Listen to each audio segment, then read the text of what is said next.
Hi, my name is Soleil Bessant. I'm from San Antonio, Texas. I'm a senior English African American Studies student, and I'm a rookie member of the Golden Delight Auxiliary. Just woke up. It's 6:58. About to get up, get ready for work at 8:30, and then have a 2 o'clock class. Yeah. So I get in the shower and get dressed. First question, why did you choose North Carolina A&T? Okay, so it originally wasn't my first choice. It was between A&T and Texas State. And so I'm originally from Texas, so of course I chose Texas State only because it was close to home, but not too close, you know. And then a lot of my friends from high school were going there, and I just made the dance team there too. So for me, it just kind of made sense. And you know, A&T was really far away, and I just felt like I wasn't ready to make that leap. So yeah, so then I first went to Texas State. I did my first year there, and then the pandemic hit.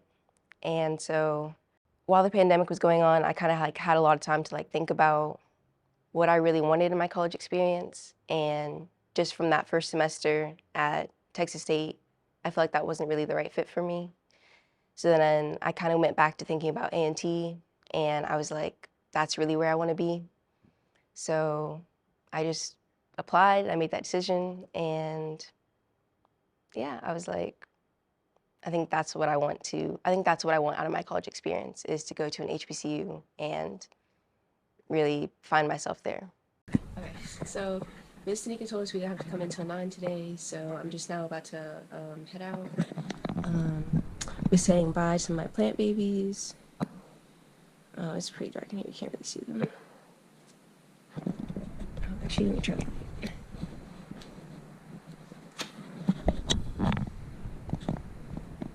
Okay, so saying bye to my plant babies. Got new leaf coming in. But yeah, so this is what I'm wearing for work today. Got my practice bag packed because I'm pretty sure I'm not gonna be able to have time to come back to the crib after I leave before practice. So yeah, I'm about to go pick up one of my dance sisters and get some breakfast and head to work. Coming from Texas and going to a PWI, what's been the biggest adjustment coming to A&T? Okay, the culture is just obviously very different. I feel like when I was at Texas State, you kind of had to join something or like be a part of some kind of organization or team as I was dancing, to kind of, I guess, fit in or like have a sense of community. But I feel like as soon as I got to A&T, you know, I wasn't automatically on the team, or I wasn't in a whole bunch of clubs, especially because it was during the pandemic. But I didn't feel like I was on the outskirts or anything. Like I felt like I was immediately like at home, or like had this sense of community. What are you doing? Stop. Day in the life of Miss Bessant. Not Miss Bessant. Yes. Okay, y'all, walking into the studio. Trying to get some items started. Oh, that's a little blurry. There we go. Featuring your co-host. That co-host. You know, I'm gonna be here all day.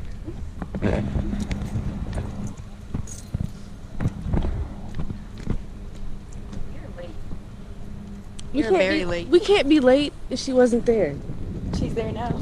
So? What is a typical day like for you? Busy. I wake up probably, I have an 8 a.m., which as a senior kind of sucks.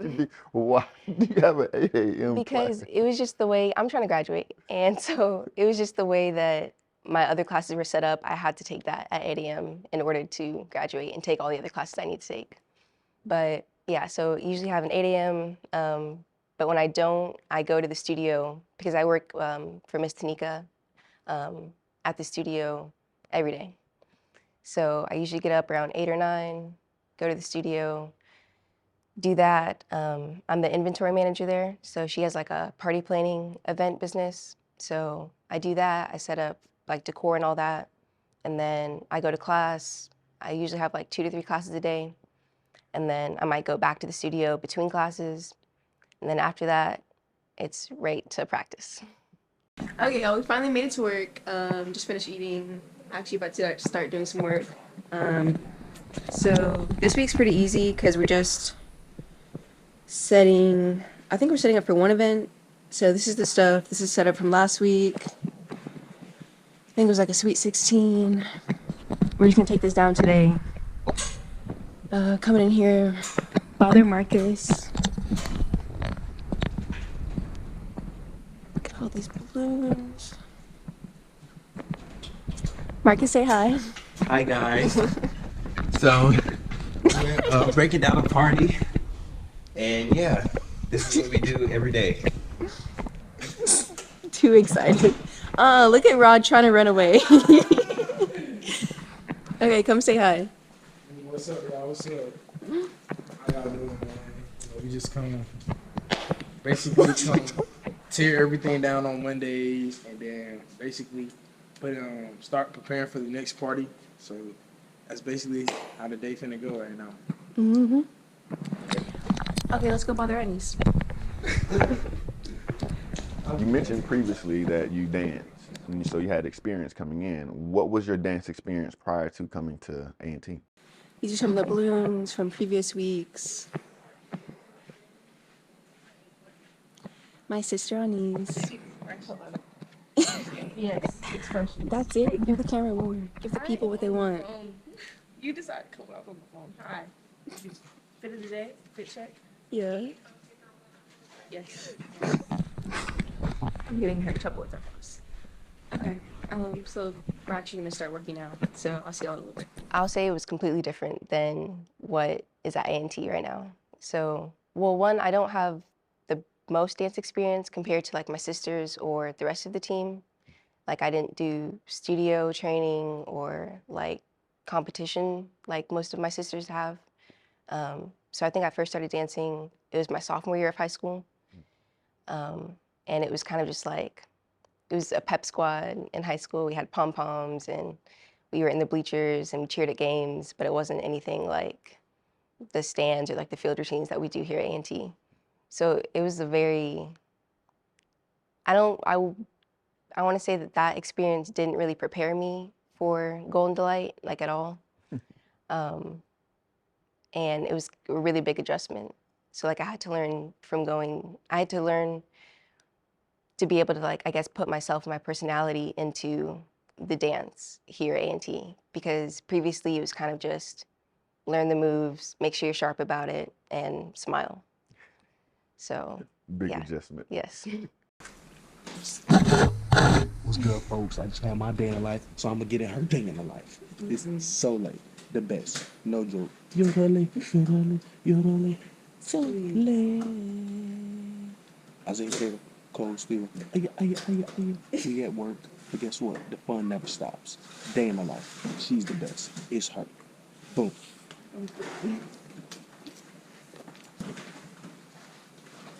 Yeah, so that's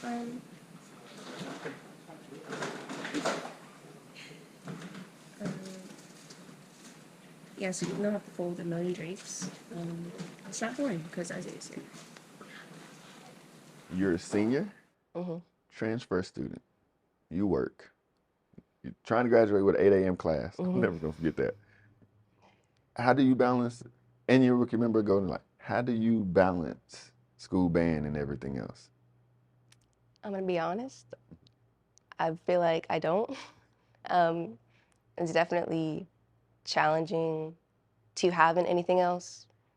And I want to say I didn't really have in anything else this semester, especially because since it's my senior year, I'm not used to, like I went through my whole college experience not having to have this huge chunk out of my day from like 4 or 5 to like 10 o'clock where that's not my time anymore.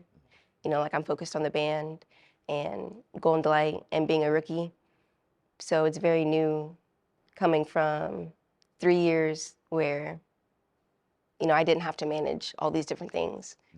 And that was going to be a question I asked, because most people don't join the band after their freshman year. Just be honest. People say, oh, I'll join my sophomore year. It's not going to happen. Right. So people have gotten made a life for themselves at the university. Exactly. But you're a senior coming in year 4 Mm-hmm. and you're starting over. So how has life changed for you? I'll say it's really eye-opening, I guess, because it's changed in the sense that, like, I have to learn how to kind of, like, rearrange and prioritize. And everyone in the band will tell you about, like, time management, which I'm not good at. So, yeah, I guess just, like, rearranging and prioritizing. So, like, and also making sacrifices. Like, I'm not going to be able to go out with friends or like join certain organizations because I'm at practice or because I have this commitment. But it's almost like it's not really a sacrifice because I'm also getting to do what I love. Because like that feeling when you're performing and there's like thousands of people in front of you cheering, I feel like that's worth it. I feel like that's better than going out to parties or, being in certain organizations. Okay, so I just pulled up to campus for my 2 o'clock class. I'm running a little behind. I left the studio a little too late. Of course, I have to try and find parking. But usually I get pretty lucky with parking. So, but of course, now that I say that, I'm probably not going to be able to find parking.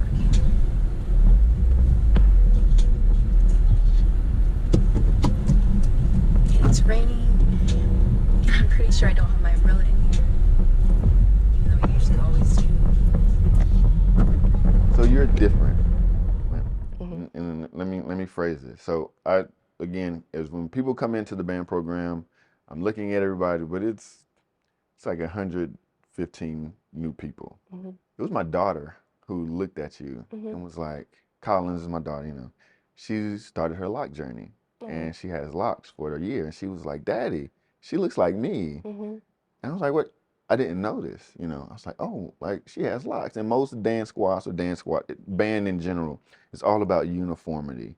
And I know there were comments and things like that people was like, oh my God, like she has locks. Like, how has your lock journey been and how has it been coming to, I guess you can say a squad or just in general dance or HBCU dance where everyone has to look the same, but you stand out for a good reason. How has that been?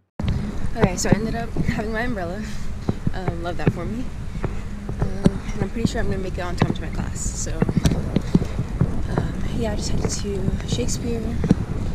Not my favorite class at all. But it's only 15 minutes, so I'm going to go in here real quick. And then I have to meet up with my sisters afterwards at my place.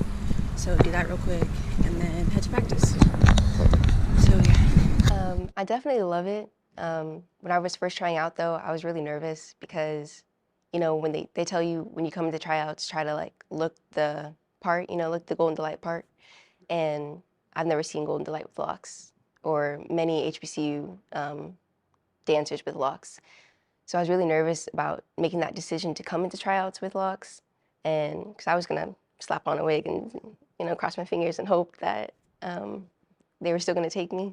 But I would definitely say like going through a lock journey on a team where you look around and you don't see a whole bunch of natural hair, you don't see others that look like you.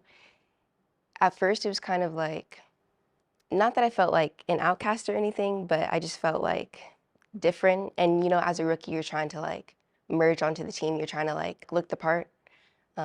So I felt like it was kind of hard to do that. But honestly, I love it because I'm glad that staff allowed me to wear my locks because I feel like it kind of reflects what Golden Light is about. Like, yes, they talk about presence and appearance, how you should present yourself and how you should look on the field. We focus a lot on how you look, like with the hair and the makeup and the sparkly costumes that we wear and all that. But they also talk about the other side of it and how you should kind of find yourself and be secure within yourself. and your like natural beauty. So I felt like that was kind of cool that they allowed me to have locks on the team, because it kind of shows like when we're in the stands and one side of the stands you see like this flowy hair, and then you see Jada with her locks, or Jada with her curly hair, and then you see me with my locks. I feel like it kind of shows like that versatility in beauty, I guess. So, yeah. Okay, so my class got canceled. I hate when they be canceling like 10 minutes before class starts, but I'm not even tripping because now I can go home, maybe go get some food first before I have to meet up with my sisters. Yeah, I think we're meeting at the band room now instead of my place because practice time got pushed up, so practice at 4, so we're gonna go to the band room real quick, do what we gotta do.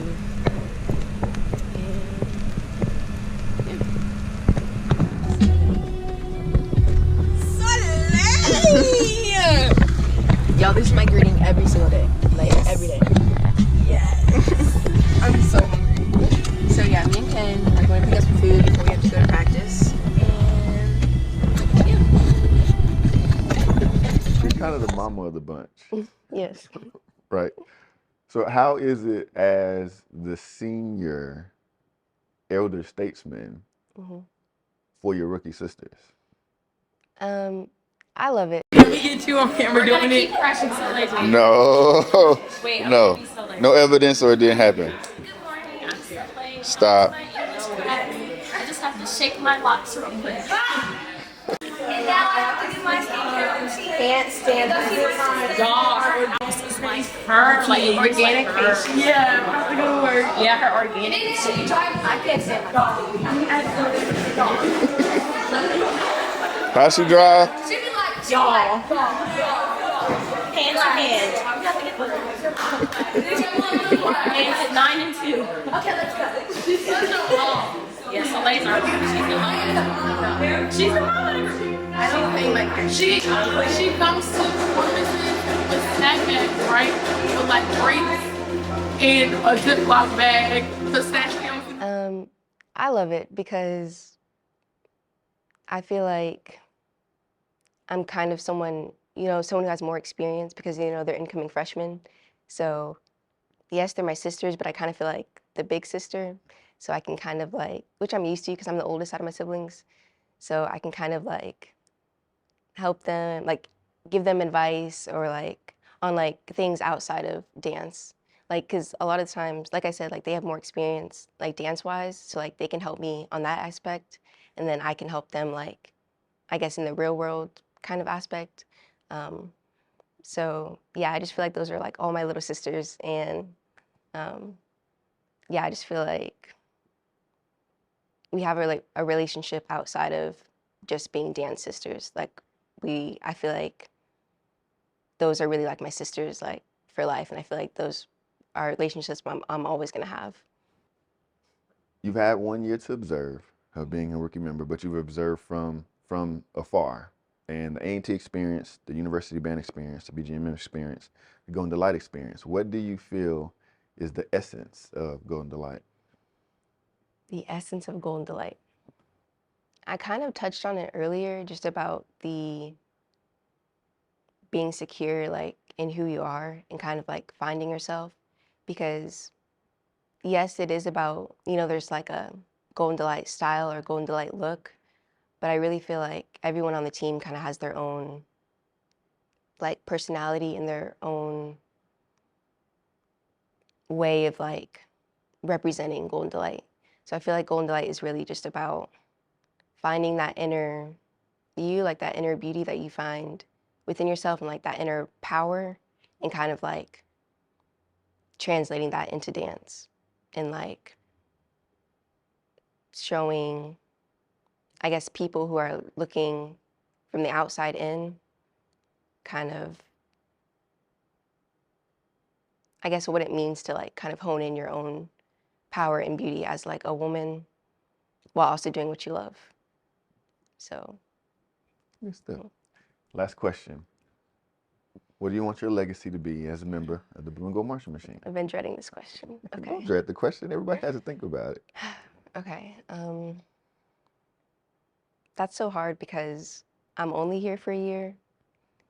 But I would say